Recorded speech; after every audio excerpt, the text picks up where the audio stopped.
Help me get to 1,000 subscribers. My name is Milo, and for the past month I've been living inside a house that felt less like a home and more like an unfinished memory. Something someone started and never came back to complete. When my wife, Arya, walked out carrying a suitcase and a vague explanation about needing space, I prepared myself for the expected fallout. The silence, the confusion, that hollow ache that usually follows abandonment. What I didn't anticipate was the odd, almost effortless calm that settled into the rooms she left behind. No sharp exchanges, no quiet battles, no tiptoeing around emotional tripwires. Just me, and the quiet, humming gently like an old friend I'd forgotten I knew. During the first week, I waited for her call. By the second, I understood it wasn't coming. By the fourth, solitude had molded itself around me so naturally that imagining her return felt like trying to remember a song I once loved but could no longer hum. So when she finally opened the front door, suitcase scraping behind her, smile stretched just a little too carefully, I didn't feel relief. I didn't feel fear. I just went still on the inside. She stepped in with that familiar confidence of someone reclaiming their place. "Milo," she said softly. "I'm home." I nodded. "Looks like it." Her eyes searched my face, looking for longing, regret, anything she could use as footing. I gave her nothing. That version of me didn't live here anymore. She set her suitcase down and tucked her hair behind her ear, the gesture she always used when she wanted to seem gentle. "Did you miss me?" she asked lightly, as if I'd spent every night pacing the halls, waiting for her shadow to return. I offered a small, polite smile. I didn't really have time to. The words landed harder than I expected, but I didn't take them back. Truth doesn't soften itself for comfort. Her expression tightened, confusion first, then something sharper.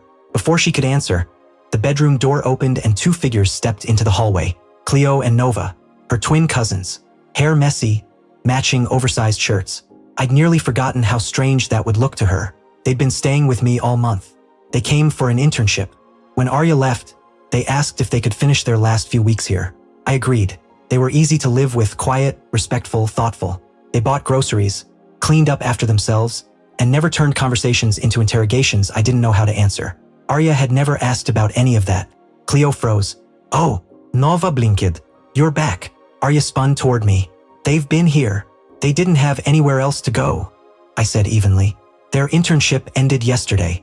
In our house? For a month." Her voice cracked. "Milo, why didn't you tell me?" I raised an eyebrow. "When? During the calls you never made? Or the messages you never sent?" Her mouth tightened, embarrassment disguised as outrage. "That's not fair. I needed time," she said. "And I gave it to you," I replied. "But life didn't stop because you left." Cleo shifted uncomfortably. "We can go out for a bit.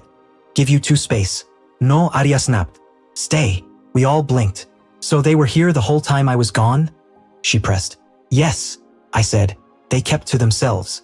I barely saw them outside of meals." "And you didn't think that was strange?" she asked. "Living with two women while your wife was gone?" I looked at her, tired rather than angry. "Why would I? They're family, and you're the one who left, not them." The air grew heavy, not with bitterness, but with truths we'd avoided for too long.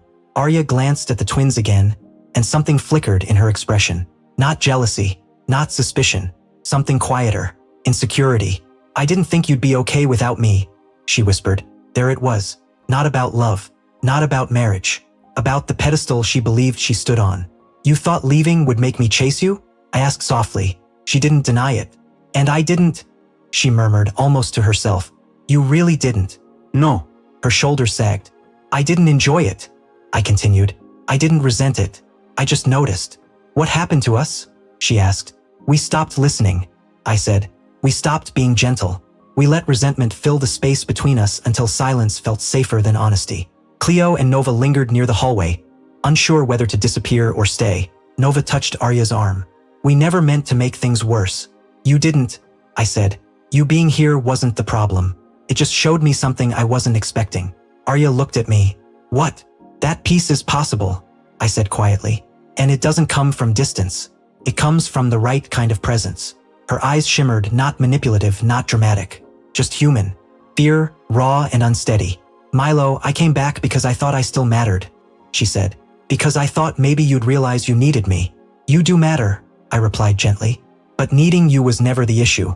It was the way you left, expecting me to wait in emotional limbo until you decided to return." She swallowed hard. "And now," I continued, "I'm not sure waiting is love anymore. Sometimes it's self-abandonment. Cleo exhaled slowly. Nova lowered her gaze. They weren't intruding. They were witnessing something fragile. I didn't mean to hurt you, Arya said. I know, I replied. But intention doesn't erase impact. The four of us stood there in a careful stillness, as if the house itself were listening. What do you want me to do? She whispered. I didn't answer right away, not to punish her, but to be honest. First, I said, I need the truth, not the dramatic kind, the real kind. She nodded. And second, I continued, I need to know whether you came back because you love me or because you didn't expect this house to stand without you. Her lips parted, but no words came. Maybe she'd never asked herself that. Maybe she didn't know. I think, she whispered at last, it might be both. I sighed, not defeated, just aware. That's what scares me. Cleo stepped forward. Maybe this isn't the moment to decide everything. Maybe it's just the moment to admit what's broken. And stop pretending it isn't, Nova added softly. Arya looked at me, really looked, and the armor she'd been wearing finally fell away. I want to fix this, she said, but I need you to meet me halfway. For the first time since she left, my truth came into focus. Arya, I said, I don't need you to come back. I need you to come home. Those aren't the same thing. Her breath caught, and finally, she understood.